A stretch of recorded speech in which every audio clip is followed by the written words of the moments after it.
And we are recording. Welcome everyone, this is your host, Abraham L. Jaguar, a professional game master. First of all, this channel is proudly sponsored by Inkforged.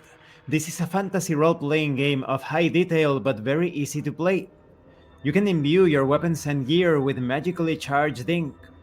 You will find it in the description and in the pinned comment. This channel is also proudly sponsored by, I will get to the Red Room in a few moments, Dead Tree Studios, the publishers and developers of Dames of Asstoria, a tabletop role-playing game where you play as monster girls, experiencing high adventure in a world that doesn't fully accept them. They have recently released Daughters of Lamb. This is a pay-what-you-want tabletop RPG, where you play as cybernetic nuns with guns that look for the missing pieces of their AI god.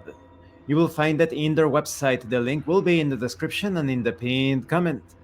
This channel is also proudly sponsored by the Era Zone, SceneQuest prototype tabletop RPGs. This is a collection of concepts of ready-to-play tabletop RPGs, covering everything from science fantasy, science fiction, horror. They have minimal artwork and playtesting, so definitely check it out. They are pretty wild ideas. You will find the Kickstarter in the description and in the pinned comment. And of course, this channel is also proudly sponsored by the Red Room Publishing. Please check out their store for exclusive tabletop RPG products. They have recently released New Flesh, a future noir tabletop RPG where cyberpunk meets biological horror. You will find their website in the description and in the pinned comment. And here's a promo to one of their games. A moment please while I share the screen. Aha. Here we go. The choice is yours in this epic role-playing game of exploration and adventure. Uncharted seas, set sail for adventure.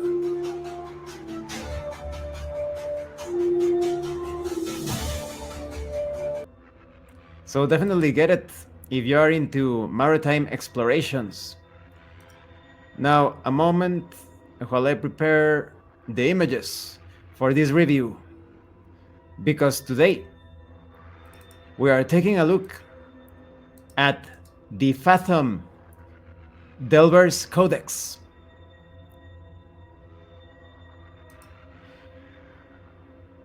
If you haven't seen the other parts of my review featuring this tabletop RPG of a drowned Earth, please check out the playlist in the description below. It's a very cool combination of science fiction, science fantasy, I would rather say science fantasy, with some scatological scenarios.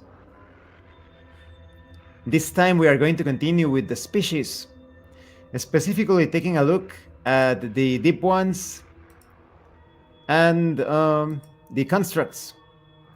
Let's start with the deep ones. The deep ones are sea dwellers that have remained hidden from humanity for millennia. They have features such as fanatics of the old gods. For the first abyssal spell you cast each combat, you do not need to expend a reaction to complete casting the spell. So you're pretty fast as a caster. You also have deep. You can breathe underwater. You gain a swim speed equal to your normal speed and ignore minor pressure. Your hit points are pretty decent. You have the subspecies of Hydrath. By expending an action, you can disable an electric current you are touching. You have the subspecies of Bermudos. By expending an action, you can create structures of ice out of unoccupied water. You also have the Atlantean, with features such as thrown attacks deal an additional 3 damage.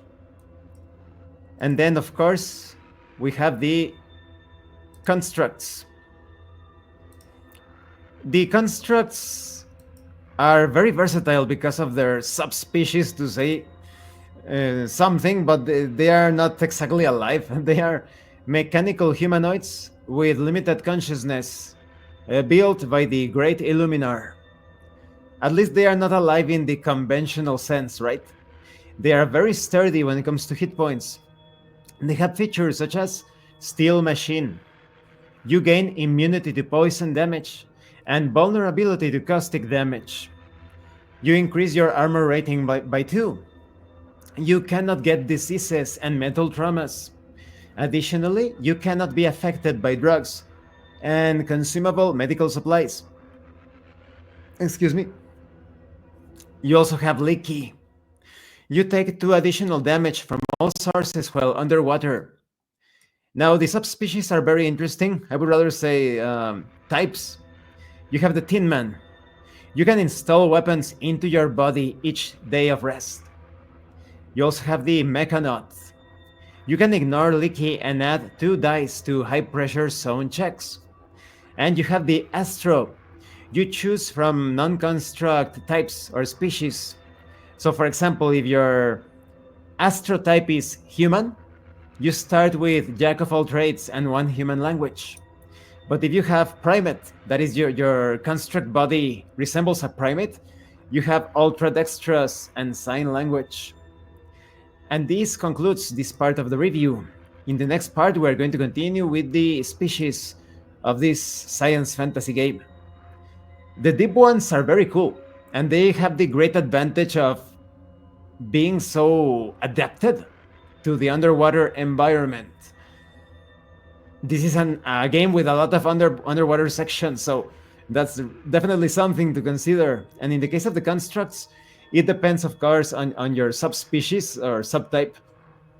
But I would say that you are really strong in some areas, such as your sturdiness, not getting sick and whatnot, but you also suffer from water if you're not designed for that environment. You take extra damage when getting hit underwater. So it's a somewhat situational species. Thank you for watching this part of the review series. Don't forget to leave a like, comment, and subscribe. And thank you so much to those of you that are going the extra mile to support the channel.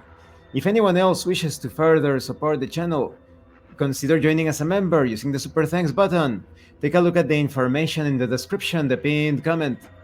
This has been your host, Abraham L. Jaguar, a professional game master. And remember, in tabletop role-playing games, you are not telling stories about your characters. You are experiencing the game world as your characters. Once again, thank you and see you later.